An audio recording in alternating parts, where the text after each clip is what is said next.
Mortales que aún no vivís, y ya os llamo yo mortales, pues a mi presencia iguales, antes de ser, asistís. Aunque mis voces no oís, a esta cruz acercaos fieles, que dejando mis laureles, cedros y palma, os espero, porque aquí, entre todos quiero repartir estos papeles. El teatro del siglo XVII se caracteriza primordialmente porque, por primera vez, los conflictos planteados en la ficción teatral tienen mucho que ver con la propia realidad.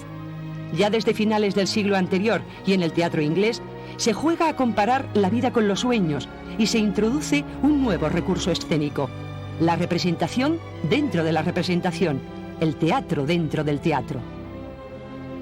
William Shakespeare utiliza esos mecanismos en obras como La fierecilla domada, Hamlet o Macbeth, pero es nuestro Calderón de la Barca quien pocos años después los desarrolla plenamente en varias de sus obras y el que se entronca de forma directa con la esencia del barroco.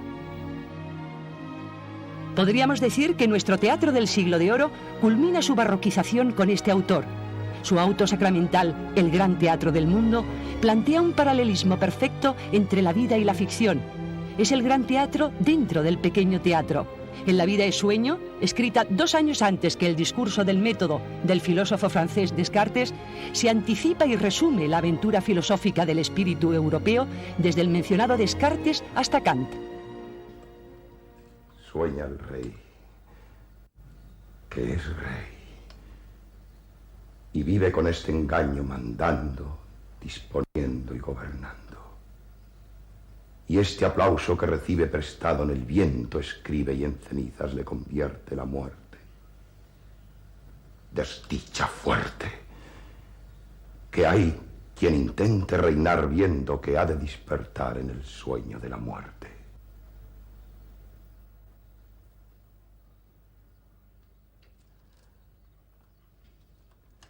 Podríamos decir que nuestro teatro del siglo de oro culmina su barroquización con este autor.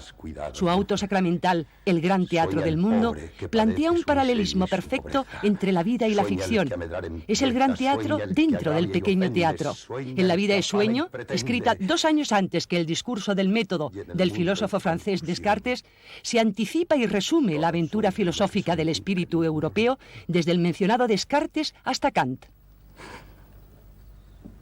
El teatro calderoniano se convierte en el paradigma de lo que es la esencia del barroco y sus contrastes.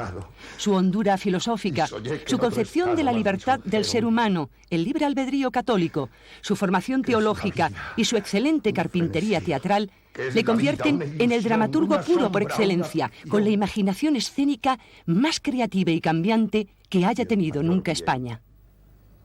Es pequeño. Que toda la vida es sueño y los sueños son.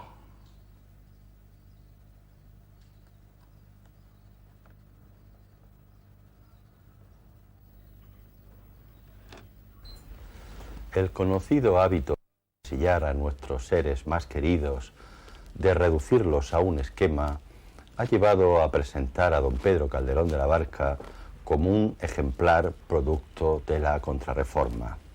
Su austero perfil, utilizado por una crítica antigua y movilista, poco tiene que ver con el creador de La Dama Duende, No hay burlas con el amor o Eco y Narciso.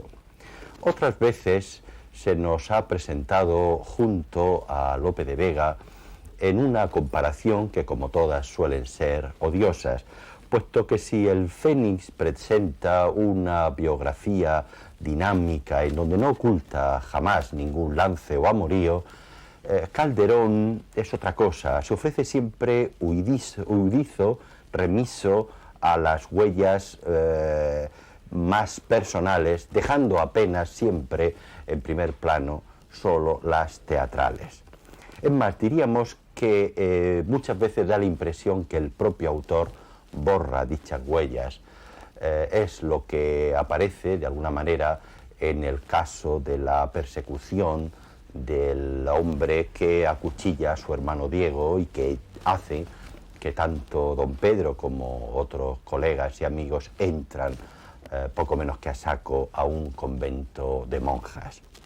Este serio personaje, serio solo en apariencia, tuvo una juventud trepidante, aventurera, como la de cualquier joven del siglo XVII, en cuyo primer año, en 1600, nace en Madrid de una familia acomodada, modesta, pero con una sólida formación humana, puesto que estudia en Alcalá y en Salamanca. A los 23 años estrena la que quizás sea su primera comedia, Amor, Honor y Poder, y se convierte en uno de los grandes protagonistas de la vida teatral madrileña.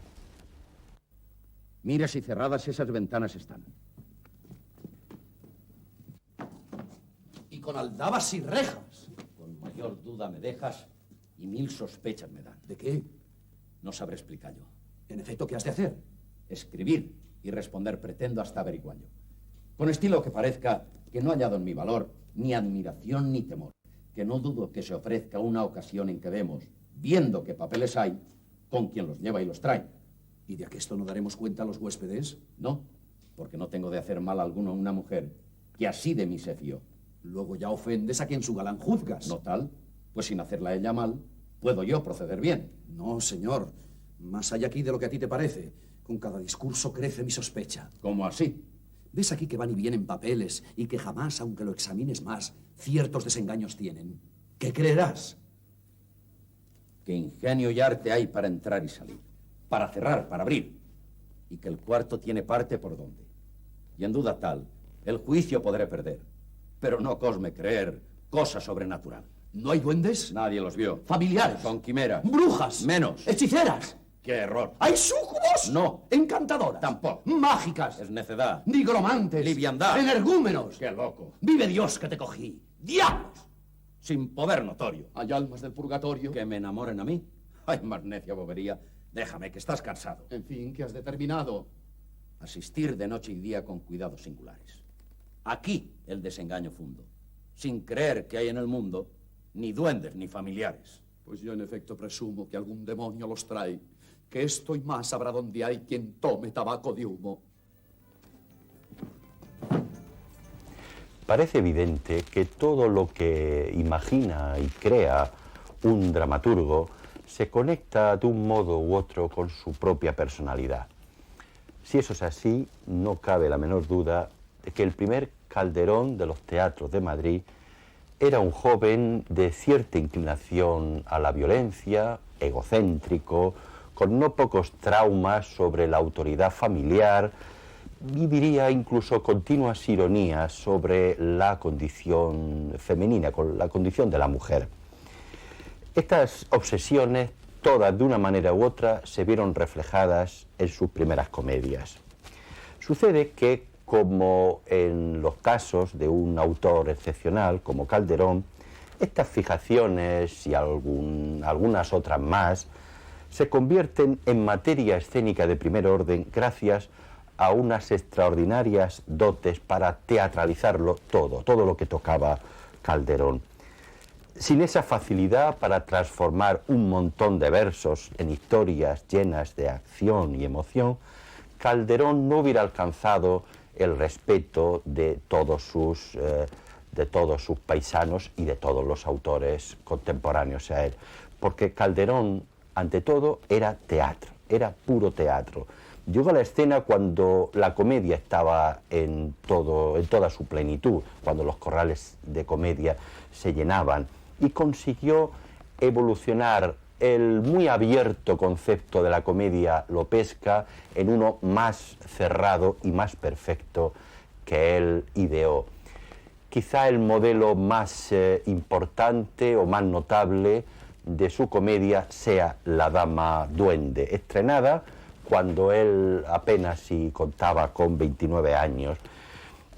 Y aparece en esta comedia lo que podríamos decir ya la mezcla de lo real y de lo imaginario, del mundo de la realidad al que toda comedia remite y el mundo de la fantasía, el mundo de la magia que tan peculiar es en la obra de Calderón.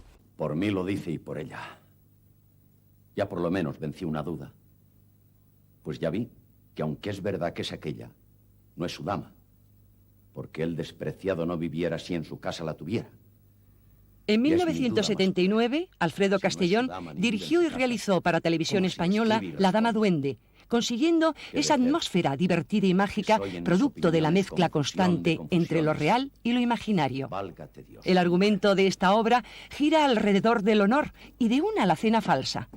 Ángela, una bella y joven viuda, interpretada en esta versión, cuyas imágenes están viendo por la actriz María Masip, vive con sus dos hermanos, que celosos guardianes de su honor la mantienen bajo 7 llaves. Aparece el galán, don Manuel, interpretado por Francisco Piquer, y por razones que también tienen que ver con el honor, es invitado a la casa donde vive Ángela. La joven viuda se enamora de él y, aprovechando una falsa alacena que comunica su dormitorio con el del invitado, entra y sale a su antojo, intrigando a don Manuel y confundiendo a su criado. Deliciosa comedia donde el aterrorizado gracioso no hace más que fantasear de forma delirante sobre duendes, fantasmas, apariciones y demás seres sobrenaturales. Ah, qué prevenido soy. Y entre estas y estotras voy titiritando de miedo.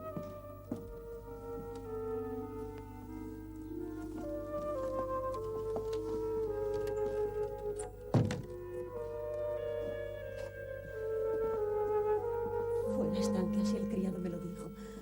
Ahora es tiempo de dejar este azafate de ropa blanca en el puesto señalado.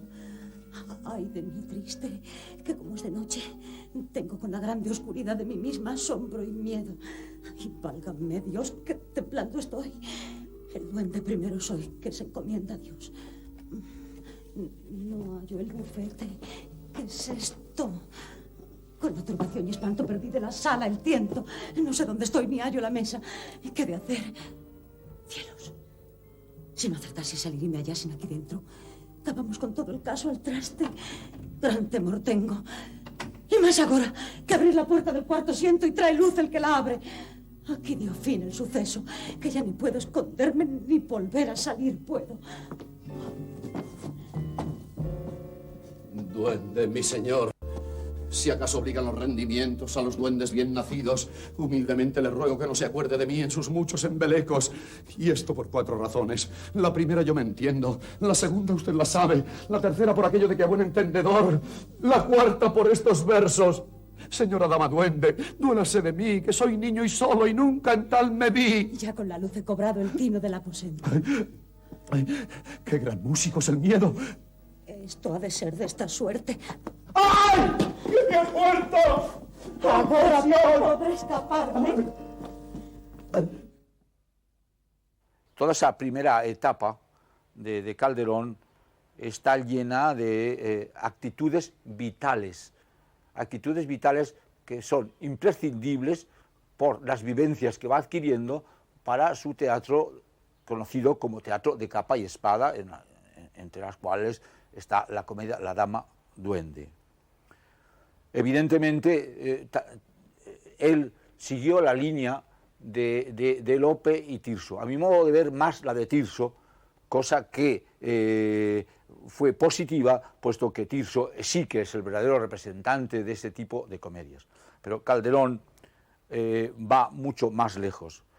En España no se le consideró con la altura, a la altura de los otros comediantes europeos, y fueron los alemanes, tuvieron que ser los alemanes los que descubrieran tanto las partes positivas de Calderón como las negativas. Entre las negativas estaban la excesiva utilización de los lugares comunes, como son dos puertas, confusión de damas, los apartes, en los cuales las voces tendrían que delatar. Era una especie de conformismo y de repetitivo que los alemanes tan estrictos pues no aceptaban. Los cambios de voz, esas actitudes de cambios de voz, el embozado que tendría que ser descubierto. Todo esto se nota. Lo que pasa es que el espectador, pues era también, el espectador de aquella época, era tan ingenuo que aceptaba bien este tipo de enredos y este tipo de falsedades. Pero Calderón, que era, según Menéndez Pelayo, pues el escritor más católico de Europa, de repente para Moratín se convierte en un monstruo y incluso se le prohíben autos sacramentales. Cuando un auto sacramental que estaba hecha en honor del Santísimo, resulta que ese honor del Santísimo se convierte en una prohibición. Eso era grave para él y él siempre sufrió mucho cuando este tipo de sucesos lo doblegaban y le obligaban a defenderse, ¿no? Llegan a llamarlo, me parece que fue Sánchez Barbudo, el travieso Calderón. Llamar a Calderón travieso me parece que es un sarcasmo. Puede ser cualquier cosa Calderón menos un travieso Calderón. Entonces, claro, cuando los alemanes llegan a considerar y a encontrar dentro de la filosofía de sus comedias relaciones con filósofos importantes, entre ellas pues el mágico prodigioso, cuando lo asocian al Fausto de Goethe. Y bueno, yo pienso que ha habido muchísimos estudios sobre estas dos comedias entre los alemanes. En España ahora, últimamente, parece ser que estudiosos de Calderón empiezan a descubrir la grandeza de este autor.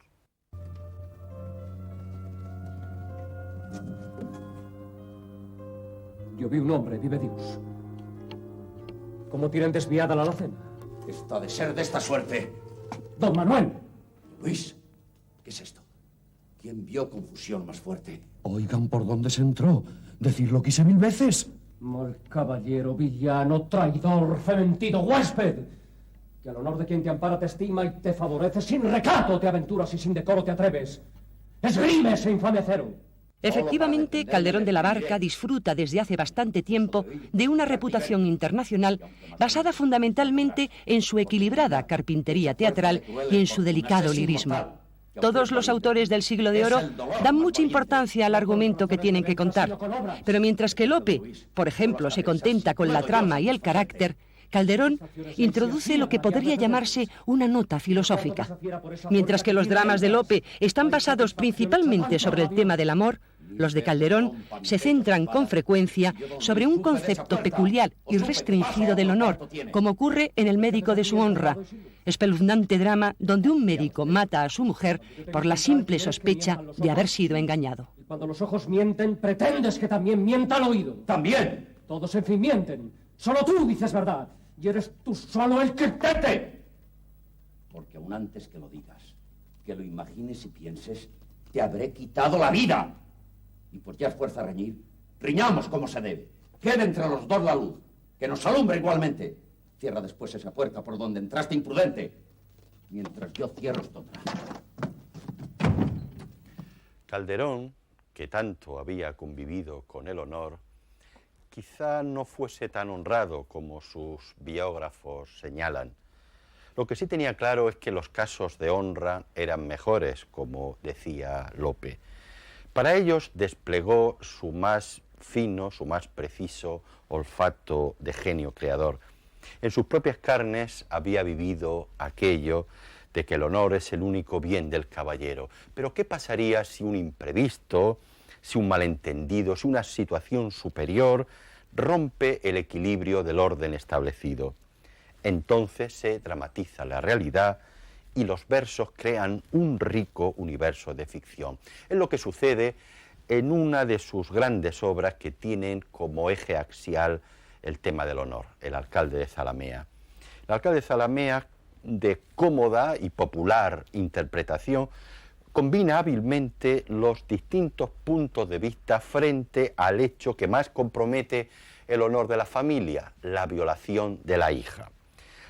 Junto a la perspectiva familiar, ocupada enseguida por el propio espectador, Calderón ofrece la de la clase superior representada por el capitán violador e incluso por el propio rey, que finalmente es quien tiene que decir la última palabra. La habilidad del poeta está en la genuina interpretación que Pedro Crespo, el padre, el villano, padre de la violada, ofrece al restituir el honor familiar, dando a la vez en él mismo esos dos puntos de vista que señalaba. En esos conocidos versos de al rey la hacienda y la vida se ha de dar, pero el honor es patrimonio del alma y el alma solo es de Dios.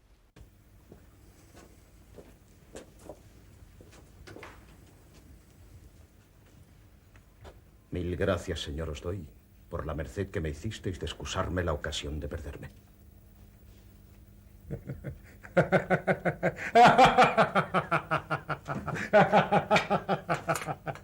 ¿Cómo habíais decir? El argumento de esta obra es bien conocido por el aficionado al teatro. A la villa de Zalamea llega un destacamento militar al mando del capitán Álvaro de Ataide. El general de las tropas, el malhumorado don Lope de Figueroa, se aloja en casa de Pedro Crespo, el villano más rico del pueblo, el cual tiene una hija llamada Isabel. Con engaños, el joven capitán Ataide consigue ver a la hermosa villana. Se encapricha de ella, pero es rechazado. El general don Lope de Figueroa da la orden de partida a sus tropas, pero el capitán Ataide, antes de emprender la marcha, rapta a Isabel y la viola. Paralelamente, a su padre, Pedro Crespo, le han elegido alcalde de Zalamea y como tal prende al capitán. Primero le pide que se case con su hija en un intento de reparar su honor mancillado, pero ante la negativa del violador le encarcela y le ahorca. Televisión Española conserva en su videoteca dos versiones de esta obra. Las imágenes que están viendo pertenecen a la que Alberto González Vergel llevó a cabo en 1968 con un reparto de excepción. José María Prada, Emilio Gutiérrez Cava, Pablo Sanz, Sancho Gracia, Alicia Hermida y Ana María Vidal. Sí, vive Cristo, porque siempre la he tenido yo. Yo vengo cansado. Y esta pierna que el diablo me dio a menester descansar. Pues ¿quién os dice que no? Ahí me dio el diablo una cama. Y servirá para vos. ¿Y dio la hecha el diablo? Sí. Pues a deshacerla voy, que estoy, voto a Dios, cansado. Pues descansad. Voto a Dios.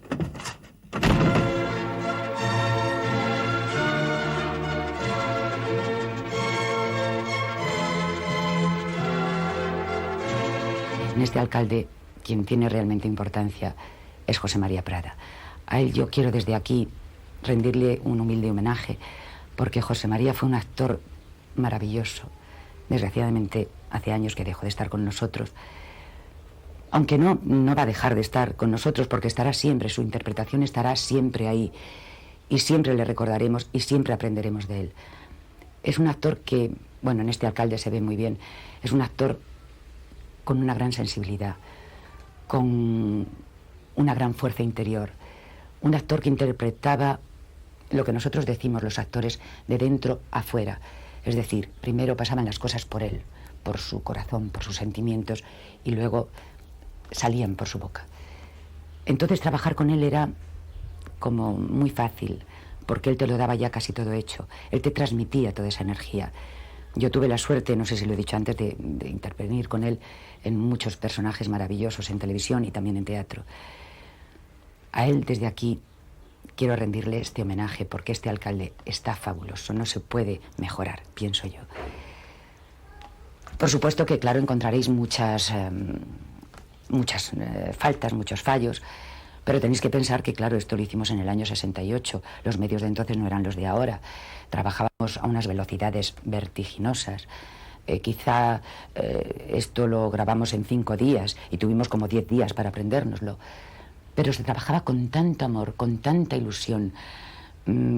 Había una unión tan grande entre todos, entre el equipo técnico, el realizador, los maquilladores, los peluqueros, producción, actores. Éramos todos como una misma persona, todos trabajábamos para que aquello funcionara, todos luchábamos por lo mismo. Pero por esta pobreta que viene tras la persona. Señor Rebolledo, por mí Boacé no se aflija, no. Que como ya sabe, yo, barbada el alma, nací. Y ese temor me deshonra. Pues no vengo yo a servir menos que para sufrir trabajos, con mucha honra. Que para estarme en rigor regalada, no dejara en mi vida, cosa es clara, la casa del regidor donde todo sobra. Pues al mes 1000 regalos vienen. Que hay regidores que tienen mesa franca todo el mes. Y pues al venir aquí a marchar y a padecer con Rebolledo, sin ser estorbo me resolví, por mí en qué duda os repara. Viven los cielos que eres corona de las mujeres. ¿A qué esa es verdad bien clara? ¡Viva la chispa! ¡Que viva! Como contrapunto al personaje femenino de Isabel, aparece nada más comenzar la obra otro personaje, la Chispa, interpretado por Alicia Hermida, y que aventura un prototipo de mujer muy diferente a la clásica puta que acompaña a la soldadesca. La Chispa es una barragana, una mujer libre que acompaña a su amante en las peripecias de la guerra y que es un antecedente claro de aquel famoso personaje encarnado por Marlene Dietrich en la también famosa película de von Sternberg, Morocco. ¡Y embarques el capitán! ¡Y embarques el capitán! Mate moros quien quisiere, que a mí no me han hecho mal. Que a mí no me han hecho mal. Vaya yendo la tabla al horno, y a mí no me falta el pan. Y a mí no me falta el pan. Pues espera, máteme una gallina, que el carnero me hace mal. Que el carnero me hace mal. Hay varios aspectos que nos interesan a los actores a la hora de hacer un trabajo. El texto, fundamental, el reparto, el director y nuestro personaje. El personaje, en este caso, la Chispa, es curioso porque no es habitual en el teatro clásico esta mujer. No nos da muchos datos el autor, pero tiene una presencia constante, aunque tiene poco texto. Y es muy expresivo, muy lleno de energía. Yo ahora, al cabo del tiempo, al verlo, pienso que en este momento lo hubiera representado muchísimo mejor. Creo que que entiendo mejor a la Chispa, que tengo más vivencias, más datos y que lo podría representar muchísimo mejor. Es cierto que eso nos pasa a los actores muchas veces, que cuando tenemos la edad del personaje nos falta madurez, nos falta experiencia y para representar a lo mejor ese personaje concreto. Respecto al reparto del alcalde de Zalamea, me ha parecido fantástico. Creo que José María Prada hace un trabajo muy bueno y el resto de los actores todos están comedidos, expresivos, sobrios, dicen bien el verso, se entiende todo muy bien y la dirección también es buena. Y para cómo se trabajaba en televisión en aquellos momentos me parece realmente me ha gustado mucho. El texto de Calderón es muy sugerente. Calderón siempre es muy sugerente porque concretamente con los personajes les da un toque real, pero siempre son vehículo de ideas, de pensamientos, de conceptos, son muy profundos y nos hacen trabajar en una dirección que yo creo que es la correcta en nuestro trabajo, que no es no buscando el resultado, sino trabajando en profundidad. Aunque generalmente se trabaja para buscar los resultados, el trabajo nuestro es otro, no es el del proceso, es que preparas la tierra, siembras, abonas, riegas o esperas la lluvia y parece que cuando el ciclo termina se ha concluido, pero no, es el proceso y algo ha cambiado. eso es lo que nos ayuda a Calderón a trabajar en ese sentido, en ese proceso del actor que es el interesante. Y como vehículo de ideas, sus textos están llenos, son muy densos, y concretamente El alcalde es muy interesante porque presenta ese aspecto de la sabiduría del pueblo, que con esa sabiduría innata, natural, sabe oponerse con toda la ironía, con toda la inteligencia al poder, al orden establecido. Se enfrenta al poder para conseguir su objetivo y lo hace desde su condición llana, humilde, pero sin miedo, sin los miedos que normalmente acucian al hombre. Y eso es un ejemplo. Calderón es muy interesante por eso, porque nos habla de cosas muy fundamentales del hombre, del ser humano. Que en fin, nos mueve mi llanto. Llanto no se ha de creer de necio, niño y mujer. Que no pueda dolor tanto mereceros un consuelo. ¿Qué más consuelo queréis, pues con la vida volvéis? Capitán, por Dios del cielo, mi honor reparado os pido. ¡Qué enfado! Mirad que soy alcalde de Zanamea hoy. Sobre mí no habéis tenido jurisdicción. El Consejo de Guerra enviará por mí. ¿En eso resolvéis? Sí. Caduco y cansado viejo. No hay remedio. Sí. El callar es el mejor para vos. ¿No otro? ¡No! Pues juro a Dios que me la habéis de pagar. ¡Venid! ¿Qué es lo que manda? Prender mando al señor capitán.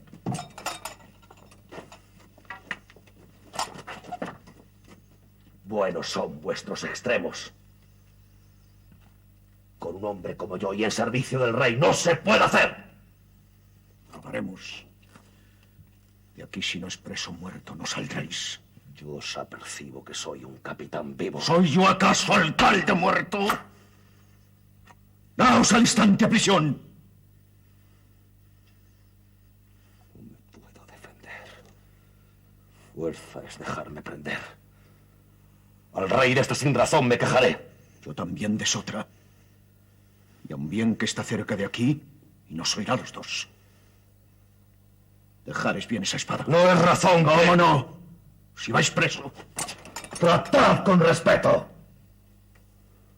Eso está muy puesto en razón. Con respeto, le llevad a las casas en efecto del concejo. Y con respeto, un par de grillos le echad y una cadena. Y tened con respeto gran cuidado que no hable a ningún soldado. Y a esos dos también poned en la cárcel, que es razón. Y aparte, porque después, con respeto, a todos tres les tomen la confesión. Y aquí, para entre los dos, si hallo harto paño, en efecto, con muchísimo respeto sé de ahorcar, juro a Dios. Otro de los tópicos con que la crítica tradicional ha saludado a la comedia española, en general, es el de la ausencia de personajes, al menos en el sentido shakespeariano del término. La escena española del Siglo de Oro, se ha dicho, carece de personajes de carne y hueso. Es una verdad, pero creo que una verdad a medias, pues frente a cierta evidencia cuantitativa, aquí está Calderón para demostrar que también contamos con arquetipos en el Siglo de Oro de la talla del citado Pedro Crespo, del pusilánime y honroso don Gutiérrez, del incólume príncipe constante don Fernando, del intrépido Eusebio, que nunca perdió su devoción por la cruz, del estudiante Cipriano, mártir del amor ante un mágico prodigioso, y, cómo no, de Segismundo, el protagonista de La vida es sueño. Imaginemos un asunto tan moderno como el que sufre el príncipe Segismundo, despojado del poder por un vaticinio. Para reconsiderar el cruel designio de las estrellas, su padre, el rey Basilio, otro complejísimo personaje, decide concederle la posibilidad de llevarlo de nuevo, devolverlo a la corte.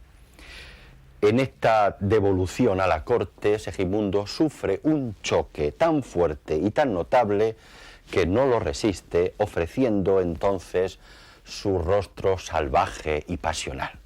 Tal es así que el padre debe volverlo a su primitivo estado.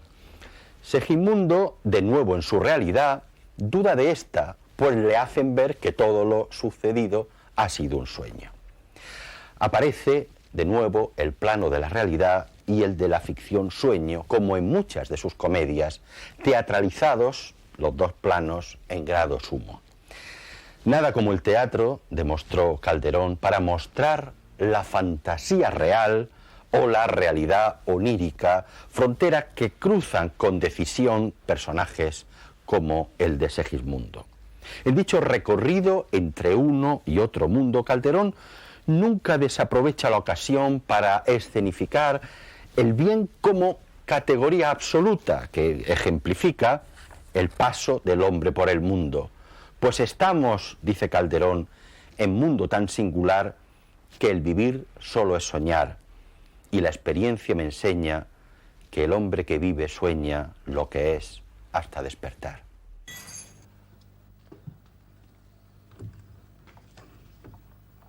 Es verdad. Pues reprimamos esta fiera condición, esta furia, esta ambición por si alguna vez soñamos. Y sí haremos, pues estamos en mundo tan singular que el vivir solo es soñar. Y la experiencia me enseña que el hombre que vive sueña lo que es hasta despertar.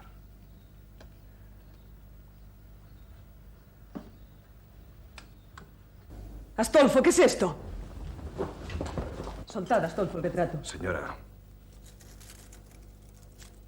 En 1965, Pedro Amalio López se embarca en la aventura de dirigir La vida es sueño para Televisión Española, con las limitaciones propias de un medio que estaba en sus comienzos.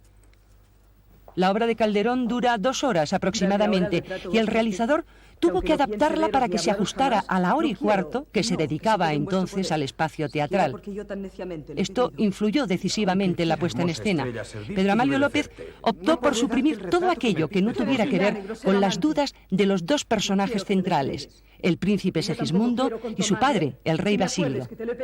Paralelamente, centró la estética en la simetría del espacio como apoyo subliminal de la razón. Julio Núñez y Fiorella Faltoiano encarnan a Segismundo y Rosaura respectivamente. No acabes de despertar, Segismundo, para verte perder trocada la suerte, siendo tu gloria fingida una sombra de la vida y una llama de la muerte. A quien sabe discurrir así, es bien que se prevenga una estancia donde tenga harto lugar de arguir. A este es el que veis de asir y en ese cuarto encerrar. ¿Por qué a mí? Porque ha de estar guardado en prisión tan grave, clarín que secreto sabe, donde no pueda sonar. ¿Yo por dicha solicito dar muerte a mi padre? No, yo sueño duermo. ¿A qué fin me encierran? ¿Eres clarín? Pues ya digo que seré corneta y que callaré, que es instrumento ruin. Dentro de la obra de Calderón parece que están de acuerdo todos los estudiosos en el hecho de que quizá lo más representativo sea La vida de sueño. Representativo en cuanto a contenidos, por su planteamiento filosófico, por sus preguntas sobre la libertad, el libre albedrío, la tiranía, el despotismo, y también por la construcción teatral. A mí personalmente siempre me ha intrigado cómo en un drama como La vida de sueño se introducen elementos de comedia, incluso escenas casi de enredo, lo que hoy llamaríamos vodevil. Hay una escena a propósito de un retrato que lleva uno de los personajes, que supone una traición en un enredo amoroso. Entonces se forma allí en un momento todo un lío de engaños, de mentiras improvisadas, de sustos, de sospechas, que son elementos típicos de comedia.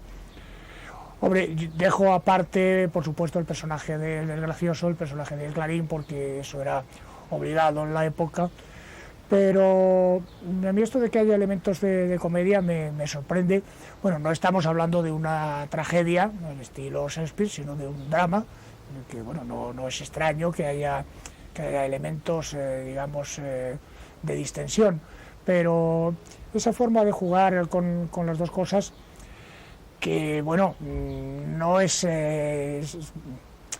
puede llevar la sorpresa hasta el límite, porque Calderón tiene para mí tiene una comedia realmente espléndida, que es La Dama Duende, donde juega con una frescura y una agilidad con los elementos clásicos de la comedia, que me parece magistral. Pero el hecho de que las dos cosas coexistan dentro de La vida de sueño, creo que es uno de los elementos que hace de esta obra absolutamente definitiva y capital en el teatro de la época. La vida de sueño es quizá, no sé, no tengo datos así frescos, pero quizá con El alcalde de Zalamea, pero de lo más representado de Calderón, y desde luego La vida de sueño de lo más representado en el mundo.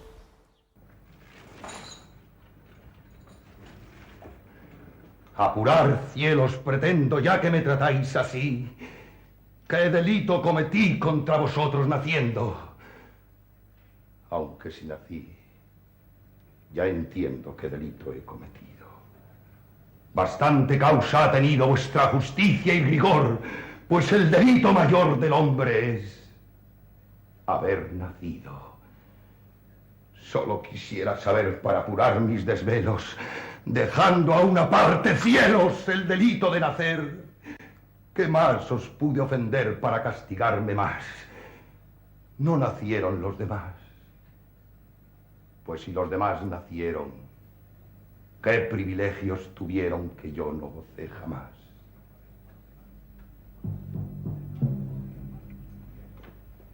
Nace el ave, y con las galas que le dan belleza suma apenas es flor de pluma o ramillete con alas, cuando las etéreas alas corta con velocidad, negándose a la piedad del nido que deja en calma. Y teniendo yo más alma, tengo menos libertad.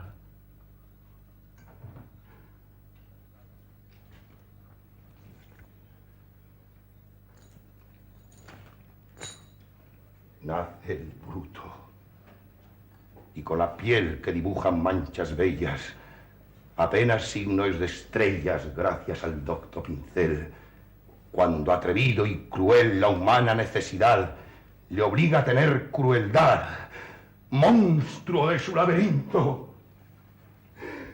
Y yo, con mejor instinto, tengo menos libertad.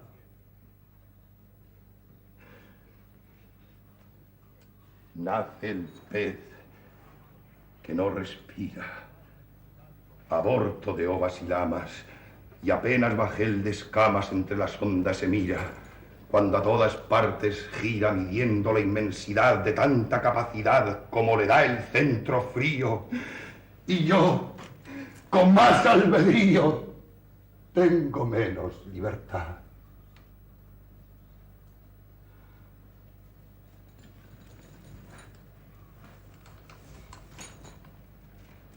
Nace el arroyo, culebra que entre flores se desata, y apenas sierpe de plata entre las flores se quiebra, cuando músico celebra de las flores la piedad que le da la majestad del campo abierto a su ira. Y teniendo yo más vida, tengo menos libertad. Llegando esta pasión, un volcán, un Etna hecho, quisiera arrancar del pecho pedazos del corazón. Que ley, justicia o razón negar a los hombres sabe privilegio tan suave, excepción tan principal que Dios le ha dado a un cristal, a un pez. a un bruto y a un ave. Temor y piedad en mí sus razones han causado. ¿Quién mis voces ha escuchado?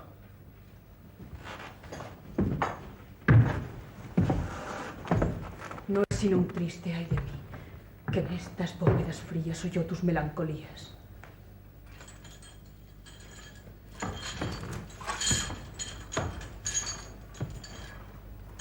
¿Quién eres? Que aunque yo aquí tampoco del mundo sé que cuna y sepulcro fue esta torre para mí, y aunque desde que nací, si esto es nacer, solo advierto este rústico desierto donde miserable vivo, siendo un esqueleto vivo, siendo un animal muerto. La vida es sueño, yo creo que son palabras mayores. Lo primero que me viene a la mente es una cosa terrible, es que Pedro Amalio López me vino a ver al teatro, a un teatro donde yo en ese momento hacía 2 funciones diarias, y entre función y función me dijo: vengo a ofrecerte la oportunidad de tu vida. Mañana a las 8 de la mañana grabas en televisión conmigo La Rosaura de la vida es sueño. Claro, yo tenía 17 años, casi me desmayo, pero naturalmente acepté ese reto y esa oportunidad de mi vida. Cuando ahora lo he visto, hacía realmente, pues yo creo que todos estos años que no había vuelto a ver esta obra, la primera sensación que he tenido es que lo hice muy mal. Es decir, que el verso de Calderón era muy difícil, desentrañarlo bien hubiera sido muy importante, y yo no tuve ni el tiempo, ni el conocimiento, ni la tranquilidad de haberlo hecho bien. Yo creo que estoy realmente espantosa en esa obra. Seguramente si ahora me enfrentara con Rosaura y con La vida es sueño, creo yo que lo haría mucho mejor. Aunque naturalmente ya no podría enfrentarme por una cuestión de edad, ¿no? Bueno, viendo cómo era ese montaje, pienso que Pedro Amalio tuvo una gran inteligencia a la hora de montarlo. Hizo un montaje realmente atrevido, un montaje muy en primeros planos al principio, todo muy cinematográfico, ¿no? Y era un lenguaje, yo creo que muy apropiado, con las enormes dificultades que en ese momento había para plantearse obras de la envergadura de La vida es sueño en televisión, pero hizo un montaje muy apropiado, y probablemente su único error fue darme a mí la oportunidad de su vida, de mi vida. La cualidad filosófica de Calderón se hace patente en el éxito de sus autos sacramentales, género que floreció en nuestro país y que tuvo en este autor su mejor exponente. Un holandés que visitó Madrid en 1654 nos dejó un relato detallado de cómo se representaban estos autos. El espectáculo comenzaba con un gran desfile en el que el rey, los nobles y el pueblo llano acompañaban al Santísimo Sacramento en su recorrido por las calles. Los carros, con decorados espectaculares, articulados por mecanismos internos, iban saliendo a escena. Con este sistema se ahorraba tiempo en los cambios de tramoya que en la plaza o en palacio hubiera sido imposible de llevar a cabo con la velocidad que requería el espectáculo. Los autos se escribían por encargo de la autoridad real o municipal y eran de entrada libre y gratuita. De los más de 70 autos sacramentales que escribió Calderón de la Barca, el Gran Teatro del Mundo es, sin lugar a dudas, el más emblemático. En 1968, Eugenio García Toledano realizó en directo y desde el Corral de Comedias de Almagro este auto sacramental con Miguel Palenzuela, Rafael Navarro, Amparo Pamplona, José Franco, Nicolás Dueñas y José María Escuer. Los autos sacramentales eran obras que se escribían especialmente y se representaban para el pueblo. Se hacían en las plazas mayores, concretamente en Madrid, en la Plaza Mayor, en donde yo tuve la suerte en el año 1962, año del centenario de Lope de Vega, de representar un auto sacramental como se hacía entonces habitualmente. Primero se representaba una loa, después un entremés, normalmente cómico, de humor. En aquella ocasión fue el entremés de los carros del Corpus, y después un auto sacramental, La Siega de Lope de Vega, inspirado en la parábola del sembrador. muchos de los autos sacramentales están inspirados precisamente en parábolas. El maestro José de Timoneda tiene un auto sacramental titulado El Hijo Pródigo, inspirado también lógicamente en la parábola del mismo título. En el Siglo de Oro todos los autores clásicos españoles competían por hacer autos sacramentales. Lope Vega concretamente, recuerdo este de la siega y del pan y del palo. Fray Gabriel Tellez, que curiosamente Tirso Molina para los autos sacramentales utilizaba su nombre religioso, es decir, Fray Gabriel Tellez tiene un auto sacramental precioso que se llama El Colmenero Divino, pero sobre todo fue Calderón de la Barca el que adquirió más fama como autor de autos sacramentales. De él recordamos el Gran Teatro del Mundo, La Cena del Rey Baltasar, La Vida es Sueño, que tiene una versión autosacramental y otra versión obra de teatro, y fue concretamente el que, con su parafernalia, el que requería un montaje más importante. Entonces aquello se hacía muchas veces, el escenario se formaba con carros, y de ahí viene el nombre quizá del entrevés de los carros del Corpus, que se hacía con la siega normalmente, y los autos sacramentales de Calderón pues requerían pues una gran difusión de carros, 3, 4 carros a lo mejor, o incluso más. Las obras tenían fundamentalmente un fin moralizante, no eran concretamente obras religiosas, sino obras que tenían un fondo de enseñar y de moralizar al pueblo, y de enseñar, como en el caso del Gran Teatro del Mundo, pues que no siempre la riqueza o el poder son los que dan la felicidad, sino que muchas veces la humildad y la pobreza son los que dan la felicidad, y sobre todo en los que tenían más fácil el acceso pues quizá a la gloria divina. Prodigios verán los hombres entre actos, y ninguno faltará su representación por mí en el uso, y para que desde ti a representar el mundo salgan y vuelvan a entrarse, ya previno mi discurso 2 puertas. La una es la cuna y la otra es el sepulcro. Y para que no les falten las galas y adornos juntos para vestir los papeles, tendré prevenido a punto al que hubiere de hacer rey, púrpura y laurel augusto, al valiente capitán, armas, valores y triunfos, al que ha de hacer el ministro, libros, escuelas y estudios, al religioso, obediencias, al facineroso, insultos, al noble le daré honras y libertades al vulgo, al labrador que a la tierra ha de hacer fértil a puro afán, por culpa de un necio, le daré instrumentos rudos, a la que hubiere de hacer la dama le daré sumo adorno en las perfecciones, dulce veneno de muchos. Y pues que ya tengo todo el aparato junto, salid mortales, venid a adornaros cada uno, y para que representéis en el teatro del mundo. Quizá hoy día resulten anacrónicos estos mensajes moralizantes, pero viviendo como vivimos en un mundo tan insolidario y pragmático como el nuestro, sería aconsejable una cierta reflexión sobre esos valores que la sociedad siempre nos ha vendido como prioritarios y que, en definitiva, como ya decía Calderón, lo único que hacen es confundir al ser humano. Aunque mis voces no oís, venid a aquestos vergeles, que ceñido de laureles, cedros y palma os espero, porque aquí entre todos quiero repartir estos papeles.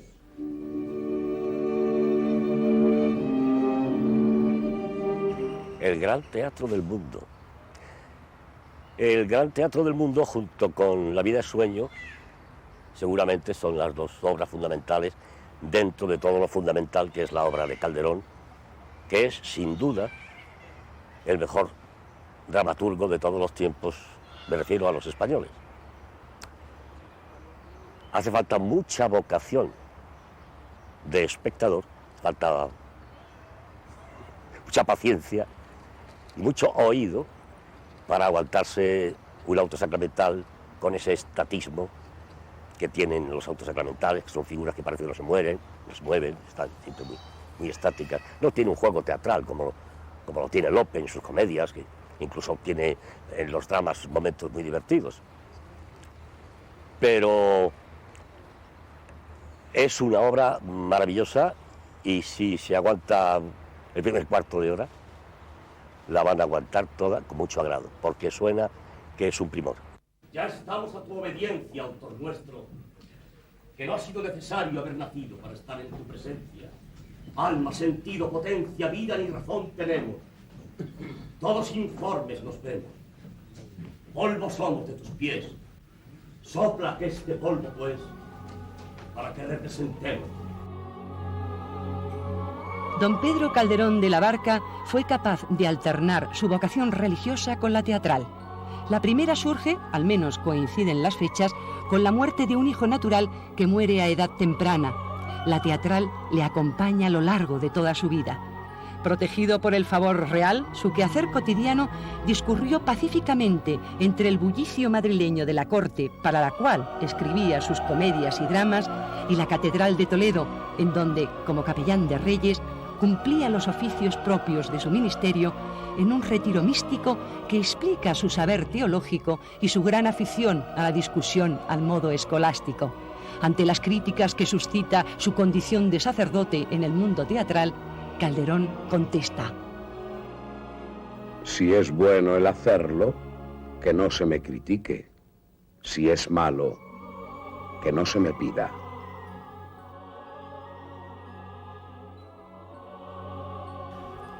Asuntos tan livianos como los de sus comedias, cuestiones de tan hondo contenido como los de sus dramas, jamás ocultaron su preocupación por el individuo y su papel en la vida, como repitió en no pocos autos.